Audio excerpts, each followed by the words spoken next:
Olá, graça e paz.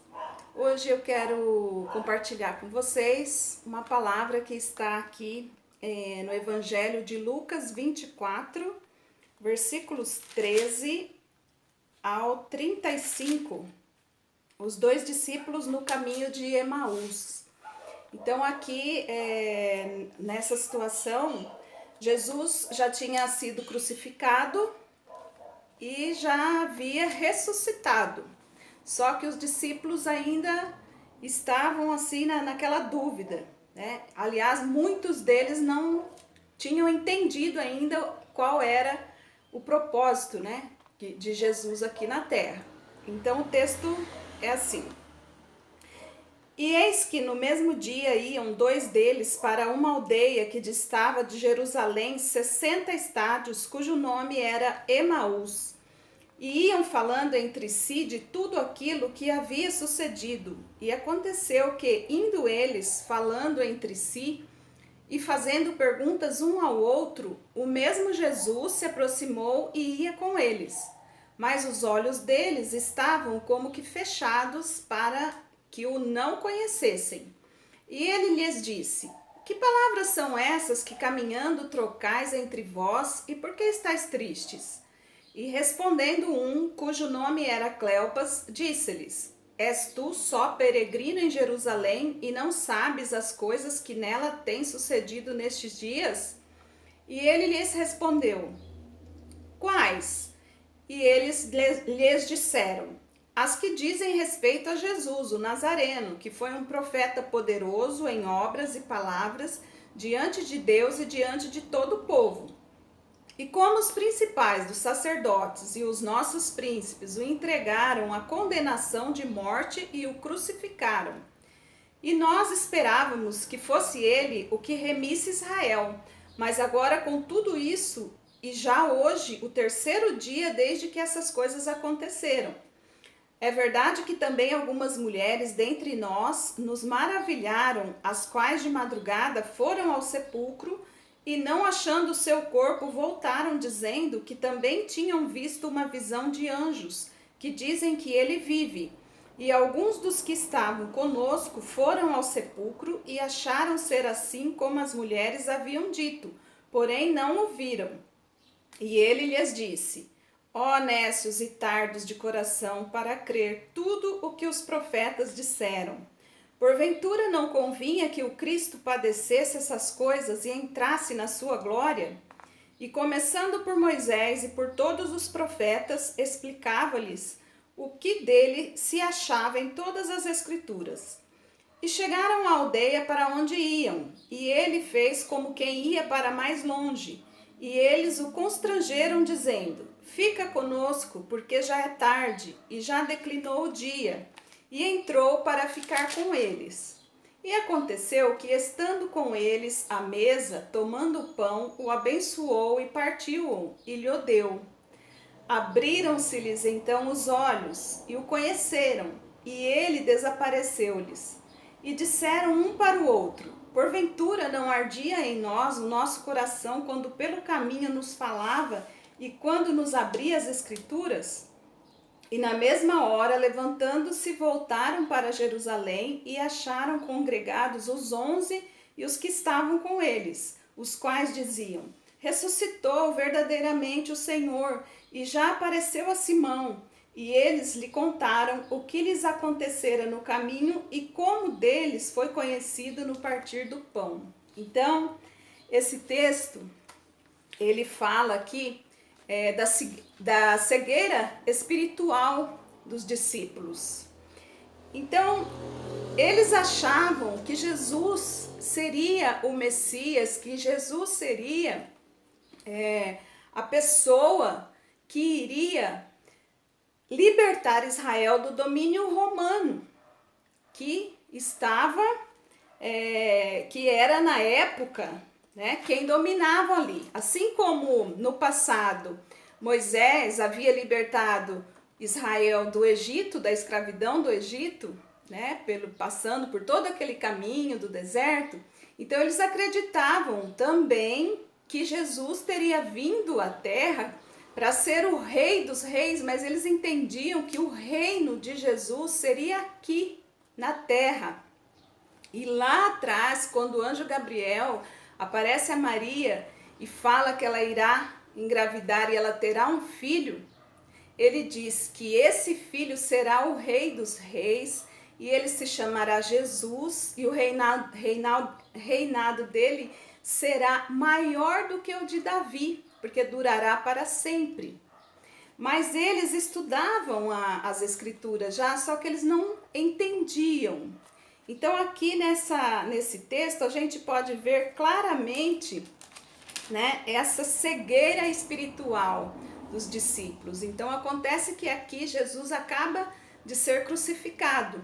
E como eles, né, não só os 11 apóstolos, mas todos os discípulos de Jesus que estavam ali reunidos, que acompanharam toda a via crucis de Jesus até chegar no Gólgota, lá onde ele foi crucificado, em Jerusalém. Então todos eles aguardavam que Jesus a qualquer momento fosse descer da cruz e fosse derrubar o Império Romano e tomar o lugar do imperador e dominar ali aquele império. E os israelitas, os judeus, então acreditavam que essa era a mudança que Jesus estava pregando para eles. Esse era o reino que Jesus falava para eles. Eles acreditavam nisso. Então vocês imaginem a decepção, né? A dor no coração, a depressão, né? Desapontamento que eles ficaram ali ao perceber que Jesus havia morrido mesmo, ele não desceu da cruz ali e não aconteceu nada. Então, esses 11 apóstolos e mais alguns discípulos, eles fugiram, foram se esconder, se refugiar lá, né? Um consolando o outro ali, se questionando. E 2 dos discípulos resolveram voltar para a aldeia onde eles viviam, que ficava próxima a Jerusalém, e era um lugarejo chamado Emaús. E os 2 então também, com o mesmo espírito de fracasso, de decepção que os outros estavam, né? Eles vinham se questionando no caminho, por que aconteceu aquilo? Não era aquilo que eles esperavam, então agora estaria tudo perdido para eles. E durante o caminho, no percurso, né, Jesus, o maravilhoso Jesus, né, o rei dos reis mesmo, começa a acompanhá-los.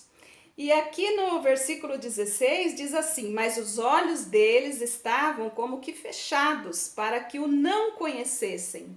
Então eles não reconheceram que era Jesus que tinha se aproximado deles ali. E eles vinham então, né, reclamando e muito tristes. E Jesus fala: qual o motivo dessa tristeza de vocês? O que vocês estão falando? E eles falam, um deles, né, o Cleopas, aqui só fala o nome de um, Cleopas, fala para Jesus: mas será que só você não sabe o que está acontecendo? E Jesus fala assim: não, o que está acontecendo? E ele fala assim: os acontecimentos sobre esse Jesus que foi crucificado, nós esperávamos que ele fosse libertar o nosso povo do domínio romano, e não aconteceu nada disso, ele foi crucificado. E Jesus fala assim: nossa, é verdade? E eles vão ali se queixando, então até que chega determinada parte do diálogo, e então Jesus diz a eles: olha, ó nécios e tardos de coração para crer tudo o que os profetas disseram. Porque se eles estivessem examinando as escrituras com os olhos espirituais, então eles teriam entendido que desde o início, lá em Adão e Eva, quando Adão e Eva decidem por desobedecer a Deus, e eles se afastam então do nosso Pai, então a palavra já vem dizendo que o nosso papai, o nosso Deus, ele já tinha um plano para nos resgatar. E esse plano ele vem demonstrando em toda a escritura.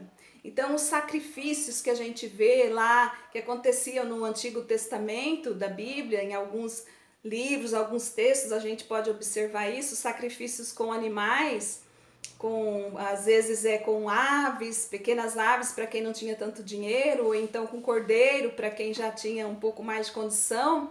eles sacrificavam ali em determinado dia. Então aquilo já vinha representando que um dia haveria de vir um cordeiro, o Filho de Deus, que seria crucificado para nos resgatar. Por exemplo, lá na história de Abraão mesmo e Isaac, Abraão, o nosso pai da fé, né? Então, se a gente prestar atenção ali, já era um indício de que isso aconteceria. Porque quando Deus pede a Abraão para ele pegar o seu único filho, Isaac, levar até o lugar do sacrifício e sacrificá-lo, então imagine o que Abraão sentiu naquele momento. Meu Deus, né? O meu único filho. E eu imagino ali a tortura, a angústia que ele foi sentindo no caminho até chegar lá, onde Isaac, né? O próprio menino pergunta para o pai, eu estou vendo aqui a lenha, tá tudo pronto para o sacrifício, mas onde está o cordeiro? Ele diz, Deus proverá. E quando ele vai fazer, ele vai com o punhal para sacrificar Isaac, então o Senhor fala, pare, né? E aí Deus providencia para ele um cordeiro ali, que não tinha cordeiro nenhum, mas Deus providenciou um ali no meio de uns arbustos para fazer o sacrifício. Então entendam que ali já era um indício do sacrifício que Jesus faria por nós. Então, meus queridos, né, nesse caminho de Emaús, olha, Jesus, ele é assim formidável mesmo, né? Porque ele não deixa aqueles 2 discípulos o reconhecerem à primeira vista. Porque eu imagino que se eles tivessem reconhecido, eles já iriam sair correndo, não iam ouvir mais nada do que Jesus tinha para dizer para eles, tinha para explicar, né? Então eles não o reconhecem. Mas quando chega na casa de um deles, já no lugarejo de Emaús, então Jesus finge que vai continuar o caminho.